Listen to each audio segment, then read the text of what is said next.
खरं तर प्रत्येक महिलेला त्यांचा अभिमान असला पाहिजे, कारण ज्यावेळी राजकारणातल्या व्यक्तीची पत्नी, ते सुद्धा महाराष्ट्रातलं राजकारण लक्षात घ्या, डोक्यावरचा पदर जिथं हलू द्यायचं नाही अशा बंदिस्त वातावरणात राजकारणाच्या बाईनं राहायची परंपरा असताना एका बाईनी पुढे येऊन या महाराष्ट्राला दाखवून दिलं की हा महाराष्ट्र महिलांचा सुद्धा आहे, त्यांच्या स्वातंत्र्याचा आहे.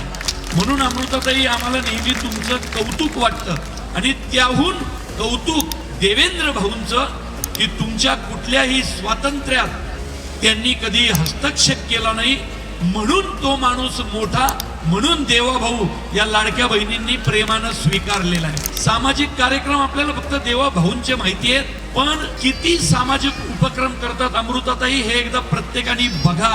मग ते पर्यावरणाशी संबंधित असतील, स्वच्छतेशी संबंधित असतील, महिलांच्या सुरक्षिततेसाठी असतील, प्रत्येक वेळी त्या पुढे उतरलेल्या आहेत. कोरोना काळामध्ये त्यांनी केलेलं काम खूप मोठं आहे.